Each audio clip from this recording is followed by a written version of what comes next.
ओम नमः शिवाय। ಭಾರತ್ ಮಾತಾ ಶಿವಶಕ್ತಿ ಅವತಾರ್ ಪರಮಾತ್ಮ ವಾಣಿ. ಓಂ ಪಿತಾಶ್ರೀ ಶಿವ ತಂದೆಯ ನೆನಪಿದೆಯೇ? ಮುರಳಿಯ ದಿನಾಂಕ 30/5/2026 ಪ್ರಾತಃ ಕ್ಲಾಸ್. ಓಂ ನಮಃ ಶಿವಾಯ್. ಆಜ್ಞಾಕಾರಿ ಮಕ್ಕಳೇ, ತಮ್ಮನ್ನು ಆತ್ಮ ಎಂದು ತಿಳಿದು ನನ್ನನ್ನು ಅಂದರೆ ತಂದೆಯನ್ನು ನೆನಪು ಮಾಡಿರಿ. ಭವಿಷ್ಯದಲ್ಲಿ ಎಷ್ಟು ಉನ್ನತ ಪದವಿ ಪಡೆಯಬೇಕು ಅಷ್ಟನ್ನು ನೀವು ನಿಮ್ಮ ಪುರುಷಾರ್ಥದಿಂದ ಪಡೆದುಕೊಳ್ಳಬಹುದು. ಇದರಲ್ಲಿ ಆಶೀರ್ವಾದ ಅಥವಾ ಕೃಪೆ ಮುಂತಾದ ವಿಷಯಗಳಿಲ್ಲ. ತಂದೆಯು ಎಲ್ಲರ ಮೇಲೂ ಆಶೀರ್ವಾದ ಮಾಡುತ್ತಾರೆ ಎಂದಲ್ಲ. ಪ್ರತಿಯೊಬ್ಬರು ನಂಬರ್ ವಾರ್ ಪುರುಷಾರ್ಥದಂತೆ ಪರೀಕ್ಷೆಯಲ್ಲಿ ಪಾಸ್ ಆಗಬೇಕು. ಓಂ ನಮಃ ಶಿವಾಯ್. ಅಲ್ಲಿ ಕಾಯಿಲೆ ಮುಂತಾದವು ಇರುವುದಿಲ್ಲ. ಈ ಕಸ ಕಡ್ಡಿಗಳು ರಾವಣನ ರಾಜ್ಯದಲ್ಲಿ ಇರುತ್ತವೆ. ಅಲ್ಲಿ ಇರುವುದೇ ರಾಮರಾಜ್ಯ. ಕಾಯಿಲೆಯ ಹೆಸರು ಚಿಹ್ನೆಯೂ ಇರುವುದಿಲ್ಲ. ಅಸ್ಪೃಶ್ಯತೆ ಎನ್ನುವುದು ಅಲ್ಲಿ ಇರುವುದಿಲ್ಲ. ಇದು ಕೂಡ ಕೆಟ್ಟದ್ದೇ ಅಲ್ಲವೇ? ಅಲ್ಲಿ ಅಂತಹದ್ದು ಏನೂ ಇರುವುದಿಲ್ಲ. ಬಾಕಿ ದಾಸದಾಸಿಯರು ಇಲ್ಲಿ ತಯಾರಾಗಬೇಕು. ಇವೆಲ್ಲವೂ ಬೇಕಲ್ಲವೇ? ಚಾಂಡಾಲರು ಸಹ ಖಂಡಿತ ಬೇಕು. ಈಗಂತೂ ಅಂತಹ ಯಂತ್ರಗಳು ಬಂದಿವೆ. ಅದರಲ್ಲಿ ಹಾಕಿದರೆ ಸಾಕು, ಎಲ್ಲವೂ ಸಮಾಪ್ತಿ. ಅಲ್ಲಿ ನಿಲ್ಲುವ ಅವಶ್ಯಕತೆಯೂ ಇಲ್ಲ. ಕೊನೆಯಲ್ಲಿ ಸುಡುವ ಅಥವಾ ಅಳುವ ಬಡಿಯುವ ಅವಶ್ಯಕತೆಯೇ ಇರುವುದಿಲ್ಲ. ಎಲ್ಲದಕ್ಕೂ ಬೆಂಕಿ ಹತ್ತಿಕೊಳ್ಳುತ್ತದೆ. ನೈಸರ್ಗಿಕ ವಿಕೋಪಗಳಲ್ಲಿ ಎಲ್ಲವೂ ಬಂದು ಬಿಡುತ್ತದೆ ಅಲ್ಲವೇ? ಎಲ್ಲವೂ ಸುಟ್ಟು ಭಸ್ಮವಾಗಿ ಹೋಗುತ್ತದೆ. ಘೋರ ಅಂಧಕಾರದಲ್ಲಿ ಯಾರು ವಾಸಿಸುತ್ತಾರೋ ಅವರೆಲ್ಲರೂ ಸಮಾಪ್ತಿಯಾಗುತ್ತಾರೆ. ನೀವು ಮುಂದೆ ಹೋಗುತ್ತಾ ಬಹಳಷ್ಟನ್ನು ನೋಡುತ್ತೀರಿ. ನಂತರ ಶರೀರ ಬಿಟ್ಟಾಗ ಎಲ್ಲವನ್ನೂ ಮರೆತು ಬಿಡುತ್ತೀರಿ. ಈಗ ನೀವು ಅರ್ಥ ಮಾಡಿಕೊಳ್ಳುತ್ತಿದ್ದೀರಿ ಹೊಸ ಪ್ರಪಂಚದಲ್ಲಿ ನಾವು ಹೇಗೆ ರಾಜ್ಯಭಾರ ಮಾಡುತ್ತೇವೆ ಎಂದು. ಅಲ್ಲಿ ಎಲ್ಲರೂ ಸುಖಿಯಾಗಿರುತ್ತಾರೆ. ಚಿನ್ನದ ಅರಮನೆಗಳು ತಕ್ಷಣವೇ ನಿರ್ಮಾಣವಾಗುತ್ತವೆ. ಈಗಿನ ಮನೆಗಳನ್ನು ನೋಡಿ ಹೇಗೆ ತಯಾರಾಗುತ್ತವೆ ಎಂದು. ಅಲ್ಲಿ ವಿಜ್ಞಾನದ ಪ್ರಭಾವವಿರುತ್ತದೆ. ಮಜಬೂತಾದ ಕಬ್ಬಿಣ ಮುಂತಾದವು ಇರುತ್ತವೆ. ಇಟ್ಟಿಗೆಗಳು ಸಹ ಯಂತ್ರಗಳ ಮೇಲೆ ತಯಾರಾಗುತ್ತವೆ. ಇದು ಖುಷಿಯ ವಿಷಯ ಅಲ್ಲವೇ? ಬಾಕಿ ಇರುವುದು ಕೆಲವೇ ದಿನಗಳು. ಹಾಗಾದರೆ ತಂದೆಯನ್ನು ನೆನಪು ಮಾಡಿ. ತಂದೆಯಿಂದ ಪೂರ್ಣ ಆಸ್ತಿಯನ್ನು ಏಕೆ ಪಡೆದುಕೊಳ್ಳಬಾರದು? ಇದರಲ್ಲಿ ಅಜಾಗರೂಕತೆ ಏಕೆ ಮಾಡಬೇಕು? ತಂದೆ ಹೇಳುತ್ತಾರೆ, ಮಹಾವೀರರಾಗಬೇಕು. ಯಾವತ್ತು ಮಾಯೆಯಿಂದ ಸೋಲಬಾರದು. ಕಲ್ಪದ ಹಿಂದೆ ಯಾರು ಮಹಾವೀರರಾಗಿದ್ದಾರೋ ಅವರೇ ಈಗಲೂ ಆಗುತ್ತಾರೆ ಎಂದು ಬಾಬಾ ಅವರಿಗೆ ತಿಳಿದಿದೆ. ಕಲ್ಪದ ಹಿಂದೆ ಮಹಾವೀರರಾಗಲು ಎಷ್ಟು ಸಮಯ ಹಿಡಿದಿತ್ತೋ ಅಷ್ಟೇ ಸಮಯ ಈಗಲೂ ಹಿಡಿಯುತ್ತದೆ. ಒಂದು ನಿಮಿಷವೂ ಸಹ ಹೆಚ್ಚು ಕಡಿಮೆ ಆಗಲು ಸಾಧ್ಯವಿಲ್ಲ. ತಂದೆ ಕೇವಲ ನನ್ನನ್ನು ನೆನಪು ಮಾಡಿ ಮತ್ತು ಈ ಸೃಷ್ಟಿ ಚಕ್ರವನ್ನು ತಿಳಿದುಕೊಳ್ಳಿ ಎಂದು ಹೇಳುತ್ತಾರೆ. ಚಕ್ರದ ಬಗ್ಗೆ ನಿಮಗೆ ತಿಳಿದಿದೆ ಅಲ್ಲವೇ? ಹೇಳುತ್ತಾ ಕುಳಿತುಕೊಳ್ಳುತ್ತಾ ನಡೆಯುತ್ತಾ ಬುದ್ಧಿಯಲ್ಲಿ ಈ ನೆನಪು ಇರಬೇಕು. ಕೊನೆಯ ಫಲಿತಾಂಶವನ್ನು ಸಹ ತಿಳಿಸುತ್ತಾರೆ. ಬಹುಮಾನ ಸುಮ್ಮನೆ ಸಿಗುವುದಿಲ್ಲ. ನೀವು ಶಾಂತಿ ಸ್ಥಾಪಕರು. ನಾವು ವಿಶ್ವದಲ್ಲಿ ಶಾಂತಿಯನ್ನು ಸ್ಥಾಪನೆ ಮಾಡುತ್ತಿದ್ದೇವೆ ಎಂದು ನಿಮಗೆ ತಿಳಿದಿದೆ. ಕೆಲವರಿಗೆ ತಿಳಿದಿದೆ, ಕೆಲವರಿಗೆ ತಿಳಿದಿಲ್ಲ. ವಿನಾಶವು ಎದುರಿಗೆ ನಿಂತಿದೆ ಎಂದು ತಿಳಿಸಲಾಗುತ್ತದೆ. ತಂದೆಯು ಸ್ವರ್ಗವನ್ನು, ಹೊಸ ಪ್ರಪಂಚವನ್ನು ಸ್ಥಾಪನೆ ಮಾಡುತ್ತಾರೆ. ಹಳೆಯ ಪ್ರಪಂಚಕ್ಕೆ ಬೆಂಕಿ ಹತ್ತಿಕೊಳ್ಳಲಿದೆ. ಸತ್ಯಯುಗದಲ್ಲಿ ಬಹಳ ಕಡಿಮೆ ಜನರಿರುತ್ತಾರೆ. ಸಮಯವನ್ನು ನೋಡುತ್ತಾರೆ. ಮುಂದೆ ಹೋಗುತ್ತಾ ನೋಡುತ್ತಿರುತ್ತೀರಿ, ಒಬ್ಬರಲ್ಲ ಒಬ್ಬರ ಬಾಯಲ್ಲಿ ಬರುತ್ತಿರುತ್ತದೆ. ಮತ್ತೆ ದೊಡ್ಡ ಮಹಾಭಾರತ ಯುದ್ಧವಾಗುತ್ತದೆ ಎಂದು ತಿಳಿದುಕೊಳ್ಳುತ್ತಾರೆ. ಆದರೆ ತಂದೆ ತಿಳಿಸುತ್ತಾರೆ, ಈಗ ಸಮಯ ಬೇಕು. ಮಕ್ಕಳೇ, ಇನ್ನೂ ತಯಾರಾಗಿಲ್ಲ. ಎಲ್ಲರಿಗೂ ಸಂದೇಶವೇ ತಲುಪಿಲ್ಲ.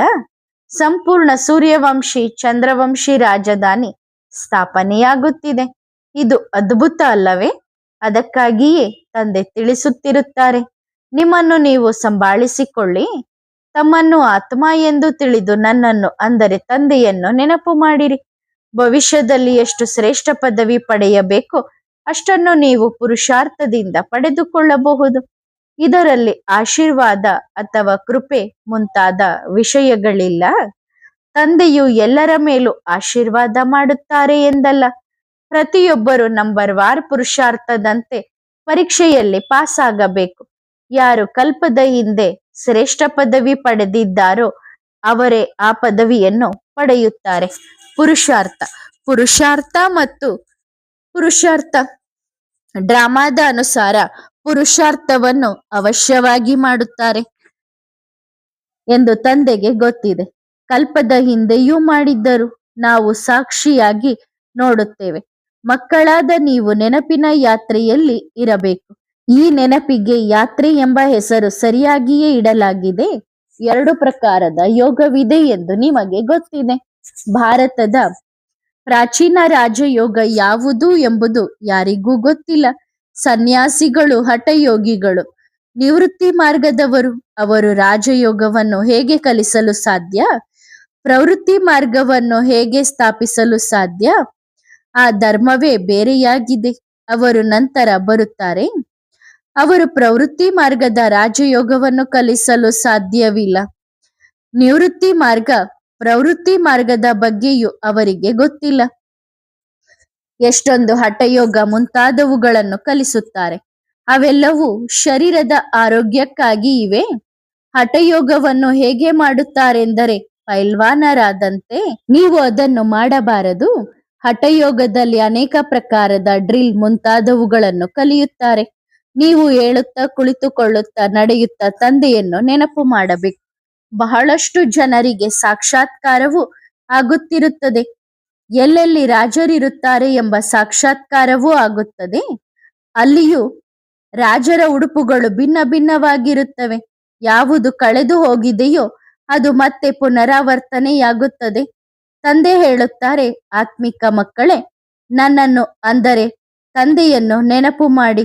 ಆಗ ನಿಮ್ಮ ಪಾಪಗಳು ಕತ್ತರಿಸಿ ಹೋಗುತ್ತವೆ, ಕಲ್ಮಶವು ಹೊರಟು ಹೋಗುತ್ತದೆ. ಯೋಗ ಬಲದಿಂದಲೇ ನೀವು ವಿಶ್ವದ ಮಾಲೀಕರಾಗಲು ಸಾಧ್ಯ.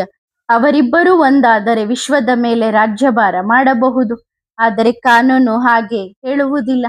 ಅವರು ಕೂಡ ಹೇಳುತ್ತಾರೆ, ಅವರಿಬ್ಬರೂ ಇಚ್ಛಿಸಿದರೆ ಶಾಂತಿ ಮಾಡಬಹುದು ಅಥವಾ ವಿನಾಶ ಮಾಡಬಹುದು. ಇಬ್ಬರು ಪರಸ್ಪರ ಸಹೋದರರೇ ಆಗಿದ್ದಾರೆ, ಆದರೆ ಅವರು ಪರಸ್ಪರ ಒಂದಾಗುವಂತಿಲ್ಲ. ಒಂದು ವೇಳೆ ಅವರಿಬ್ಬರು ಒಂದಾದರೆ ನಾವಿಬ್ಬರು ಬಾಂಬ್ ಹಿಡಿದು ವಿಶ್ವದ ಮೇಲೆ ರಾಜ್ಯಭಾರ ಮಾಡುತ್ತೇವೆ ಎಂದು ರೇಡಿಯೋ ಅಥವಾ ಟೆಲಿವಿಷನ್ನಲ್ಲಿ ಸುದ್ದಿ ನೀಡಿ ನಾವು ವಿಜಯ ಸಾಧಿಸುತ್ತೇವೆ, ಬಿಳಿ ಬಾವುಟ ಹಾರಿಸಿ, ಇಲ್ಲದಿದ್ದರೆ ಕೊಂದು ಹಾಕುತ್ತೇವೆ ಎಂದು ಹೇಳಬಹುದು. ಖುದಾ ದೋಸ್ತ್ನ ಕಥೆಯು ಇದೆಯಲ್ಲವೇ? ಇದು ಈಗಿನ ವಿಷಯವೇ ಆಗಿದೆ. ನಿಮಗೆ 1 ಸೆಕೆಂಡಿನಲ್ಲಿ ರಾಜ್ಯ ಪದವಿ ಸಿಗುತ್ತದೆ. 21 ಜನ್ಮಗಳ ಸುಖ ಸಿಗುತ್ತದೆ. ಮಕ್ಕಳಾದ ನೀವು ಎಷ್ಟು ಮಧುರವಾದ ಮಾತುಗಳನ್ನು ಕೇಳುತ್ತೀರಿ. ನಂತರ ಉನ್ನತ ಪದವಿ ಪಡೆಯಲು ಈ ಪುರುಷಾರ್ಥವನ್ನು ಮಾಡಬೇಕು. 1 ನೆನಪು ಮಾಡಿ. 2ನೆಯದು ನಿಮ್ಮ ಸಮಾನರನ್ನಾಗಿ ಮಾಡಿ. ಇತರರಿಗೆ ದಾರಿಯನ್ನು ತೋರಿಸಿ. ಕುರುಡರ ಕೈ ಬೆತ್ತವಾಗಬೇಕು. ಅವರಿಗೆ ಹೇಳಿ, ತಮ್ಮನ್ನು ಆತ್ಮ ಎಂದು ತಿಳಿದು ತಂದೆಯನ್ನು ನೆನಪು ಮಾಡಿರಿ. ಆಗ ಸ್ವರ್ಗಕ್ಕೆ ತಲುಪುತ್ತೀರಿ. ಕುರುಡು ಎಂದರೆ ಜ್ಞಾನವಿಲ್ಲದವನು.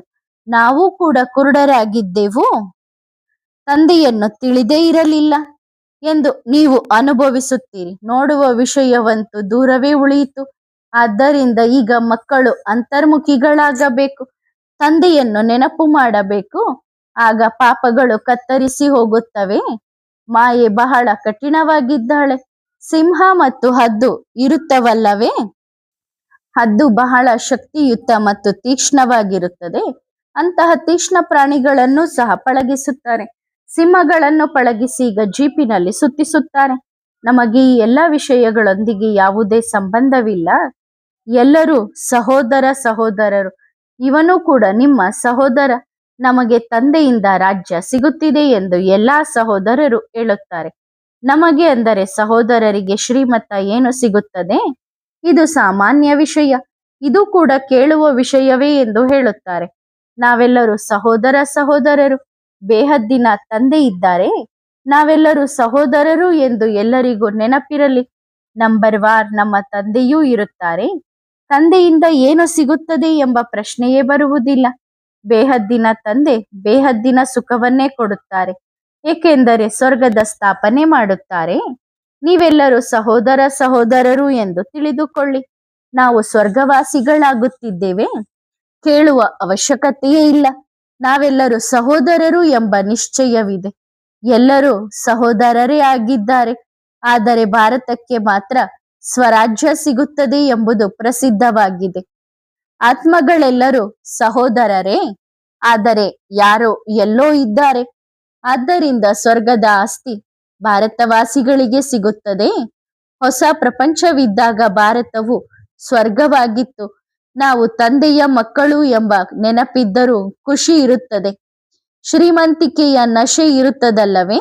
ಶಿವ ಬಾಬಾರವರಂತಹ ಶ್ರೀಮಂತರನ್ನಾಗಿ ಯಾರೂ ಮಾಡಲು ಸಾಧ್ಯವಿಲ್ಲ. ನಿಮಗೆ ಈ ಸಮಯದಲ್ಲಿ ಸತ್ಯವಾದ ಬಾಬಾ ಸಿಕ್ಕಿದ್ದಾರೆ. ನಾವು ಶಿವ ಬಾಬಾರವರ ಮಕ್ಕಳು ಎಂದು ನೀವು ಹೇಳಬಹುದು. ಆದರೆ ಮನುಷ್ಯರಿಗೆ ಏನೂ ತಿಳಿದಿಲ್ಲ. ಒಳಗೆ ಪದೇ ಪದೇ ಇದು ನೆನಪಾಗುತ್ತಿದ್ದರೆ ಮಕ್ಕಳಿಗೆ ನಿರಂತರ ಖುಷಿ ಇರುತ್ತದೆ. ಬಾಬಾ ನಮ್ಮನ್ನು ಬಹಳ ಶ್ರೀಮಂತರನ್ನಾಗಿ ಮಾಡುತ್ತಾರೆ ಎಂದು ನಿಮಗೆ ತಿಳಿದಿದೆ. ಅಂತಹವರನ್ನಾಗಿ ಯಾರೂ ಮಾಡಲು ಸಾಧ್ಯವಿಲ್ಲ. ಇಂತಹ ವ್ಯಕ್ತಿ ಸತ್ತು ಸ್ವರ್ಗಕ್ಕೆ ಹೋದ ಎಂದು ಅವರು ತಿಳಿದುಕೊಳ್ಳುತ್ತಾರೆ, ಆದರೆ ಯಾರೂ ಹೋಗುವುದಿಲ್ಲ. ನಾವು ತಂದೆಯ ಮಕ್ಕಳು ಎಂದು ನೀವು ತಿಳಿದುಕೊಳ್ಳುತ್ತೀರಿ. ಆದ್ದರಿಂದ ಸತ್ಯವಾಗಿ ನಾವು ಸ್ವರ್ಗಕ್ಕೆ ಹೋಗುವವರಾಗಿದ್ದೇವೆ. ಮಕ್ಕಳು ಅವಶ್ಯವಾಗಿ ತಂದೆಯನ್ನು ನೆನಪು ಮಾಡುತ್ತಾರೆ. ತಂದೆಯನ್ನು ನೆನಪು ಮಾಡುವುದು ಮಕ್ಕಳ ಕರ್ತವ್ಯವಾಗಿದೆ. ಈ ಆತ್ಮಿಕ ತಂದೆ ಹೇಳುತ್ತಾರೆ, ನನ್ನೊಬ್ಬನನ್ನೇ ನೆನಪು ಮಾಡಿರಿ, ನಮಗೆ ಬಹಳ ಖುಷಿ ಇರುತ್ತದೆ. ನಾವು ಶಿವ ಬಾಬಾರವರ ಮಕ್ಕಳೇ ಆಗಿದ್ದೇವೆ. ಇದು ಗೀತೆಯ ಅಧ್ಯಾಯ ಆಗಿದೆ. ಭಗವಾನುವಾಚ ಎಂದರೆ ಅವಶ್ಯವಾಗಿ ಮಕ್ಕಳಿಗಾಗಿಯೇ ಹೇಳುತ್ತಾರಲ್ಲವೇ? ನೀವು ನನ್ನನ್ನು ನೆನಪು ಮಾಡಿದರೆ ಪಾವನ ಪ್ರಪಂಚದ ಅಂದರೆ ವಿಶ್ವದ ಮಾಲೀಕರಾಗಬಹುದು. ತಂದೆ ಹೇಳುತ್ತಾರೆ, ದೇಹದ ಎಲ್ಲಾ ಧರ್ಮಗಳನ್ನು ಬಿಟ್ಟು ನನ್ನೊಬ್ಬನನ್ನೇ ನೆನಪು ಮಾಡಿರಿ. ವಿಕಾರಗಳ ಮೇಲೆ ವಿಜಯ ಸಾಧಿಸಿ ಈಗ ನೀವು ವಿಶ್ವದ ಮಾಲೀಕರಾಗುತ್ತಿದ್ದೀರಿ. ವಿಶ್ವದ ಮೇಲೆ ವಿಜಯ ಸಾಧಿಸಿರಬಹುದು, ಆದರೆ ಮಾಯೆಯು ಮರೆಸಿ ಬಿಡುತ್ತದೆ. ಅದಕ್ಕಾಗಿಯೇ ಯಾರಿಗೂ ತಿಳಿಸುವುದಿಲ್ಲ. ತಂದೆ ಹೇಳುತ್ತಾರೆ, ಕಾಮ ವಿಕಾರವನ್ನು ಗೆಲ್ಲುವುದರಿಂದ ನೀವು ಜಗಜ್ಜೀತಾಗುತ್ತೀರಿ. ಇವು ಬಾಬಾರವರ ಮಹಾವಾಕ್ಯಗಳಲ್ಲವೇ? ಬ್ರಹ್ಮಾರವರ ಮೂಲಕ ಸ್ಥಾಪನೆ ಎಂದು ಬರೆಯಲಾಗಿದೆ. ಪ್ರಜಾಪಿತ ಬ್ರಹ್ಮ ಎಂದ ಮೇಲೆ ಪ್ರಜೆಗಳು ಇರುತ್ತಾರಲ್ಲವೇ? ಪ್ರಜಾಪಿತ ಬ್ರಹ್ಮಾರವರ ಮೂಲಕ ಸ್ವರ್ಗದ ಸ್ಥಾಪನೆ. ತಂದೆ ಹೇಳುತ್ತಾರೆ, ನನ್ನನ್ನು ನೆನಪು ಮಾಡಿರಿ, ಆಗ ನೀವು ಪಾವನರಾಗುತ್ತೀರಿ. ಆದರೆ ಮಾಯೆಯು ಮರೆಸಿ ಬಿಡುತ್ತದೆ ಎಂದು ಬಾಬಾರವರಿಗೂ ಗೊತ್ತಿದೆ. ಇದು ಸಂಗಮ ಯುಗವೇ ಆಗಿದೆ. ಆದ್ದರಿಂದ ಅವಶ್ಯವಾಗಿ ಹೊಸ ಪ್ರಪಂಚ ಸ್ಥಾಪನೆಯಾಗುತ್ತದೆ ಮತ್ತು ಹಳೆಯ ಪ್ರಪಂಚವು ಸಮಾಪ್ತಿಯಾಗುತ್ತದೆ. ಇಂತಹ ಮಾತುಗಳನ್ನು ಕೇವಲ ನೀವು ಮಾತ್ರ ಹಾಡಲು ಸಾಧ್ಯ. ಯೋಗ ಬಲವಿಲ್ಲದಿದ್ದರೆ ಮಾತುಗಳು ತಟ್ಟುವುದಿಲ್ಲ. ಶಿವ ಬಾಬಾರವರನ್ನು ಹೊರತುಪಡಿಸಿ ಉಳಿದವರೆಲ್ಲರೂ ಏನನ್ನಾದರೂ ಕೇಳುತ್ತಲೇ ಇರುತ್ತಾರೆ. ಹೀಗೆ ಕೇಳುವ ಅವಶ್ಯಕತೆಯೇ ಇಲ್ಲ. ಮಕ್ಕಳಿಗೆ ತಂದೆ ಸಿಕ್ಕರೆ ಬಹಳಷ್ಟು ಹಣ ಸಿಕ್ಕಂತೆ. ಸ್ವರ್ಗದಲ್ಲಿ ಅಪಾರ ಸಂಪತ್ತು ಇರುತ್ತದೆ. ಆದರೆ ಮೊದಲು ತಂದೆಯ ಪರಿಚಯ ಬೇಕು. ಮಕ್ಕಳಿಗೆ ಅಷ್ಟು ನಿಶ್ಚಯವೂ ಇಲ್ಲ ಮತ್ತು ಅಷ್ಟು ಸ್ಥಿರವಾದ ಖುಷಿ ಇಲ್ಲ. ಮೊಟ್ಟ ಮೊದಲು ನಿಶ್ಚಯವಿರಬೇಕು, ಆಗ ಖುಷಿ ಇರುತ್ತದೆ. ಎಲ್ಲ ಗೊಂದಲಗಳು ದೇಹಾಭಿಮಾನದ್ದೇ ಆಗಿದೆ. ದೇಹಾಭಿಮಾನಿ ಆದರೆ ಮಾಯೆಯು ಮೂಗು ಹಿಡಿದು ತಲೆ ಕೆಳಗಾಗಿ ಬೀಳಿಸಿ ಬಿಡುತ್ತದೆ. ಮಾಯೆಯನ್ನು ಗೆಲ್ಲುವ ಶಕ್ತಿ ಖಂಡಿತ ಬರಬೇಕು. ಇನ್ನೂ ಬಂದಿಲ್ಲ, ಸಮಯವೂ ಬೇಕು. ಸಮಯ ಬಂದಿಲ್ಲ ಎಂದು ಮಕ್ಕಳು ಅರ್ಥ ಮಾಡಿಕೊಳ್ಳಬಹುದು.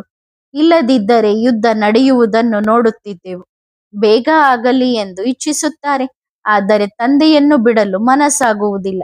ನಾವು ಕರ್ಮಾತೀತರಾದರೆ ಬಾಬಾ ಹೊರಟು ಹೋಗುತ್ತಾರೆ. ಅದಕ್ಕಾಗಿಯೇ ಒಳ್ಳೆಯ ಮಕ್ಕಳು ಹೇಳುತ್ತಾರೆ, ನಾವು ತಂದೆಯ ಜೊತೆಯಲ್ಲೇ ಇರುತ್ತೇವೆ ಎಂದು.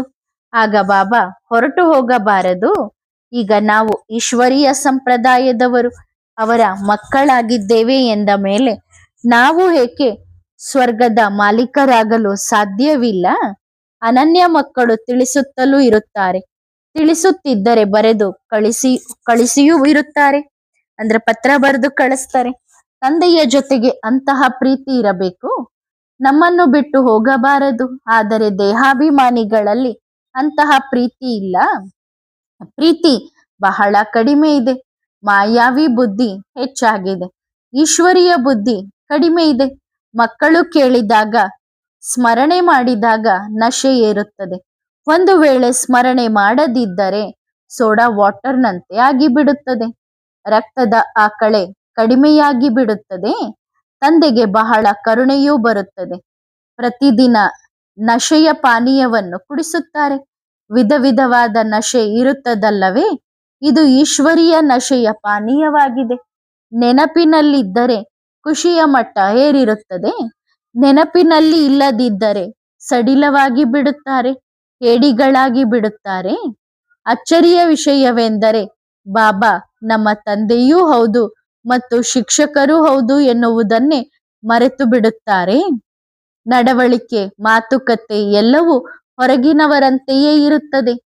ಬಾದಶಾಹಿ ಪದವಿ ಬಾಗಿಲಲ್ಲಿದೆ ಎಂದು ಮಕ್ಕಳು ಅರ್ಥ ಮಾಡಿಕೊಳ್ಳುತ್ತಾರೆ. ಬಾಬಾ ಮನೆಗೆ ಬಂದ ಮೇಲೆ ಮಾಲೀಕತನದ ಪದವಿಯೂ ಬಂದಂತೆ. ಇದರಲ್ಲಿ ಯಾವುದೇ ಸಂಶಯವಿಲ್ಲ. ಮನೆ ನಿರ್ಮಾಣವಾಗುವವರೆಗೆ ನಶೆ ಇರುತ್ತದೆ. ಪೂರ್ಣಗೊಂಡಾಗ ಖುಷಿಯ ಮಟ್ಟ ಏರುತ್ತದೆ. ಇಲ್ಲಿ ಮತ್ತೆ ಬಾಬಾರವರ ಜೊತೆಗಿದ್ದರೆ ಮಜಾ ಇರುತ್ತದೆ ಎಂದು ತಿಳಿದುಕೊಳ್ಳುತ್ತಾರೆ.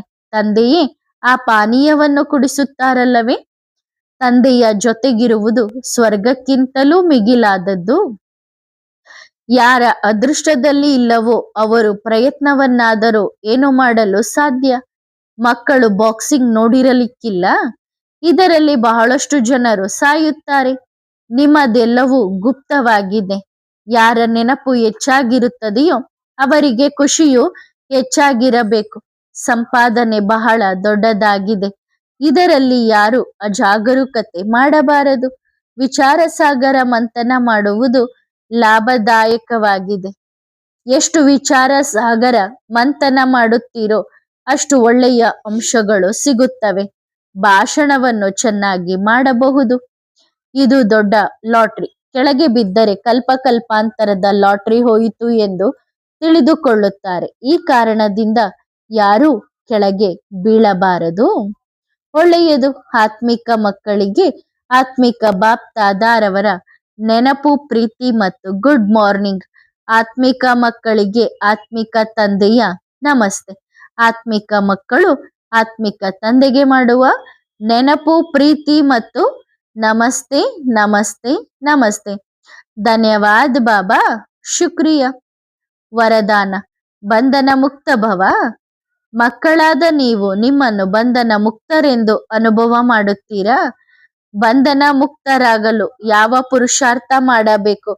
ಒಂದು ದೇಹದ ಬಂಧನ, ಇನ್ನೊಂದು ಮನಸ್ಸಿನ ಬಂಧನ. ಒಂದು ವೇಳೆ ಇನ್ನು ದೇಹದ ಬಂಧನವಿದ್ದರೆ ಅವಶ್ಯವಾಗಿ ತಂದೆಯ ಜೊತೆಗೆ ಸರ್ವ ಸಂಬಂಧಗಳನ್ನು ಜೋಡಿಸಿಲ್ಲ ಎಂದರ್ಥ. ದೇಹಿಯ ಸಂಬಂಧವನ್ನು ತಂದೆಯ ಜೊತೆಗೆ ಜೋಡಿಸಿಲ್ಲ. ತಂದೆಯ ಸ್ಮೃತಿ ಮತ್ತು ದೇಹಿ ಸ್ವರೂಪದ ಸ್ಮೃತಿಯ ಧಾರಣೆಯಾಗಿಲ್ಲ. ಮೊದಲ ಪಾಠವೇ ಕಚ್ಚಾ ಆಗಿದೆ. ಸೆಕೆಂಡಿನಲ್ಲಿ ದೇಹದಿಂದ ನ್ಯಾರ ಆಗುವ ಅಭ್ಯಾಸವು ಸೆಕೆಂಡಿನಲ್ಲಿ ದೇಹದ ಬಂಧನಗಳಿಂದ ಮುಕ್ತಗೊಳಿಸುತ್ತದೆ ಮತ್ತು ಮನಸ್ಸಿನ ಬಂಧನಗಳಿಂದ ಮುಕ್ತರಾಗುವ ಸಾಧನವೇ ಮನ್ಮನಾಭವ. ಒಳ್ಳೆಯದು. ಓಂ ನಮಃ ಶಿವಾಯ.